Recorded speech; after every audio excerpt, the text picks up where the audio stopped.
श्री शिवाय नमस्तुभ्यं। ध्यान रखनी एकादशी में स्कंद पुराण यहाँ तक कहती है कि इस कथा के चरित्र को जो श्रवण कर लेता है उसको 26 एकादशी करना भी नहीं पड़ती। इस एकादशी की केवल ये कथा सुनकर ही वो तर जाता है।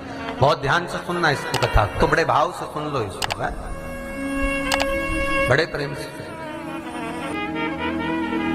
इसलिए सारी एकादशियों में निर्जला एकादशी की महत्वता शास्त्र प्रमाण करता है महाराज। निर्जला एकादशी का उद्यापन जो करा जाता है, उसका उद्यापन और प्रदोष का जो उद्यापन करा जाता है, इन दोनों का क्रम लगभग एक जैसा ही। तो निर्जला पहुंची है और निर्जला ने जाकर भगवान नारायण से निवेदन करा। भगवान विष्णु ने पूछा, क्या बात है निर्जला, आज तुम खेलती हुई यहां पर आकर खड़ी हो गई, क्या हुआ, क्या है? क्या तुमको गौलोक धाम में आनंद की अनुभूति नहीं हो रही जो तुम वैकुंठ में आई? निर्जला घूमती घूमती भगवान के सम्मुख में पहुंच गई। भगवान ने पूछ रहे हैं, बार बार पूछा, निर्जला हुआ क्या तुमको?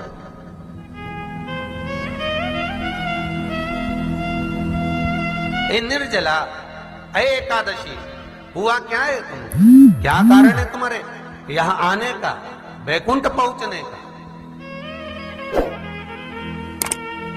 बहुत ध्यान देना महाराज।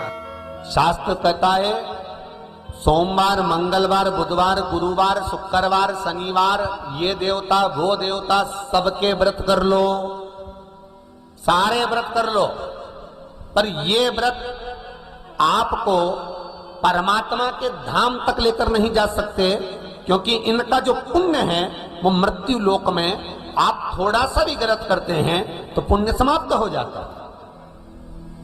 पर हिंदू धर्म के 3 व्रत ऐसे बता दिए जिन व्रतों का पुण्य समाप्त नहीं हुआ।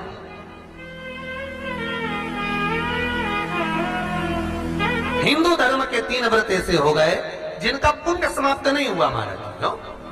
जिनका पुण्य प्रबलता में बढ़ता गया। पहले नंबर पर एकादशी,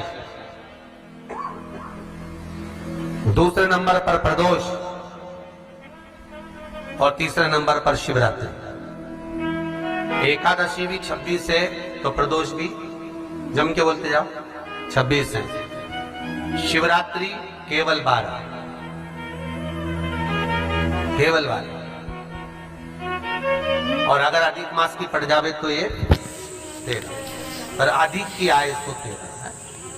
तो यहां शास्त्र कह रहा है कि 3 व्रत हमारे यहाँ जिनका पुण्य समाप्त नहीं हुआ, जिनका पुण्य प्रबल हुआ, बड़ा, इसलिए आज भी माता एकादशी का व्रत करती है।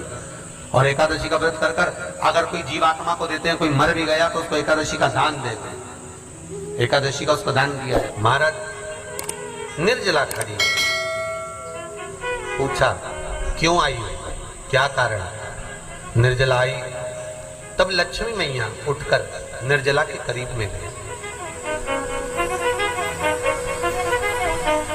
निर्जला बहुत सरल थी निर्जला। कहते हैं कामा एकादशी सबसे लंबी है। कौन सी एकादशी?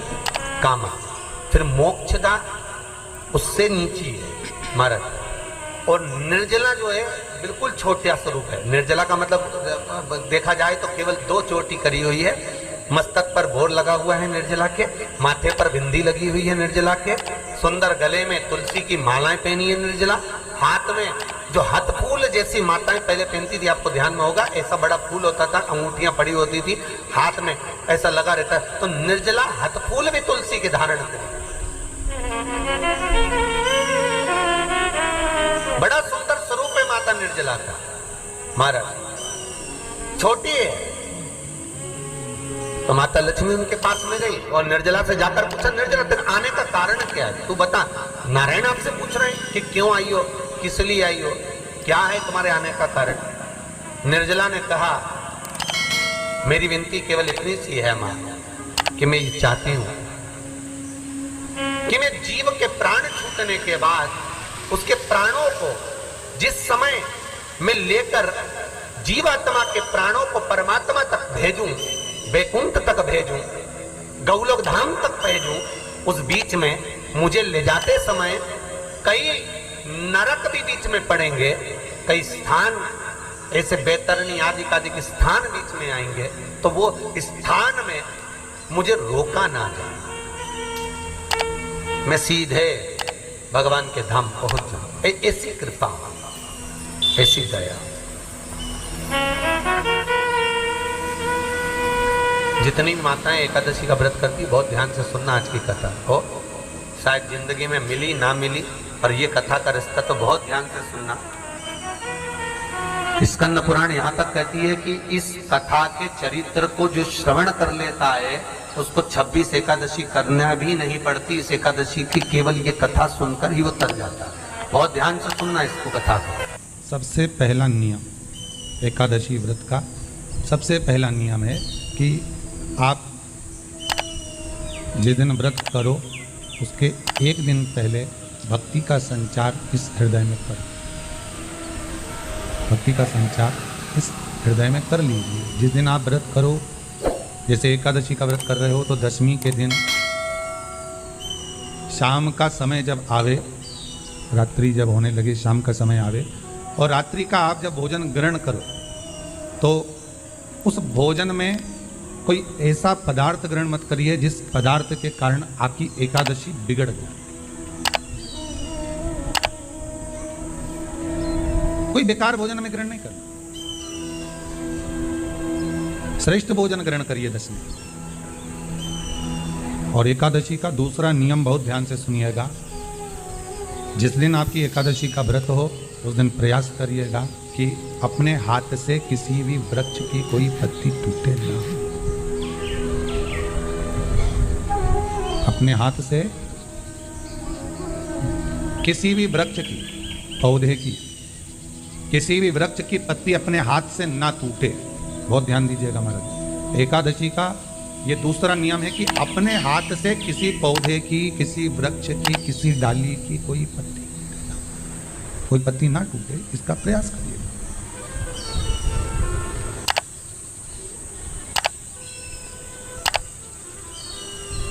कितना सुंदर व्याख्यान कहा है, कितना सुंदर वर्णन है महाराज कि मात्र एकादशी का व्रत कर लेने पर, मात्र एकादशी का व्रत कर लेने पर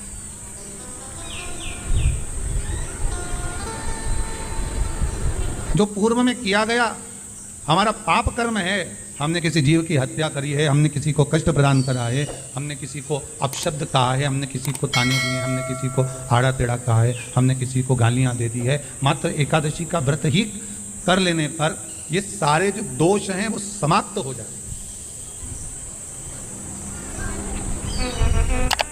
सारे दोष हमारे समाप्ति पर आ जाते।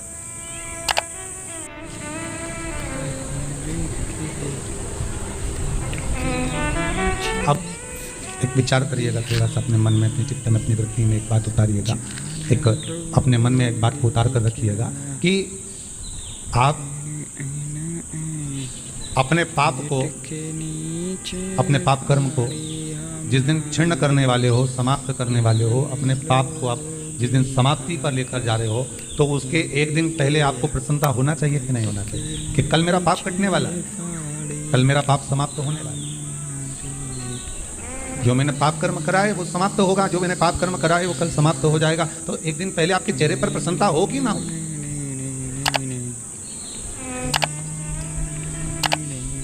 और चेहरे पर वो प्रसन्नता आपके आना चाहिए कि कल मेरा एकादशी का व्रत है, आज दशमी है, कल एकादशी का व्रत है, तो कल मेरी जब एकादशी का व्रत रहेगा तो मेरा ना जाने कितना कितना पाप, कितना असत्य, कितना झूठ, कितना प्रपंच वो समाप्त हो जाएगा। इसमें मुझे प्रसन्नता हो, इसमें मुझे आनंद था।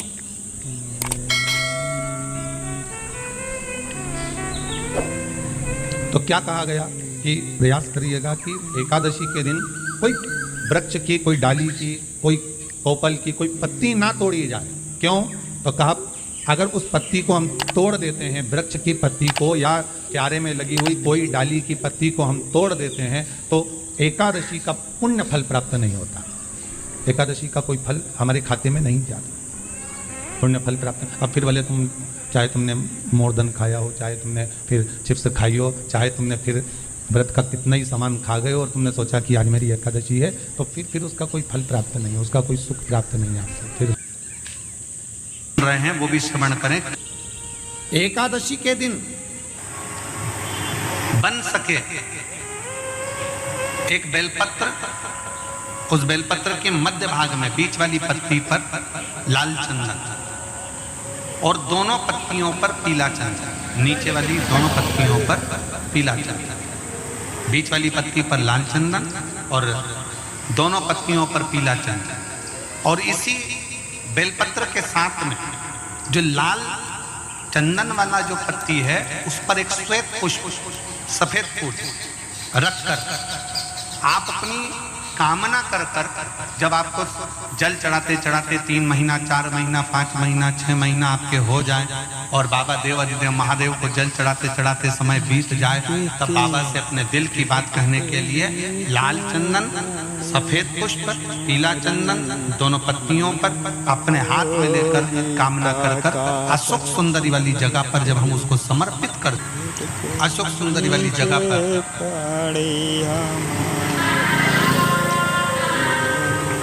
ये शिवलिंग जलाधारी और उसके सामने का जो भाग है उसके मध्य भाग में अशोक सुंदरी का बस इसी स्थान पर बेलपत्र और श्वेत पुष्प, बीच वाली पत्ती पर लाल चंदन, आसपास की पत्तियों पर पीला चंदन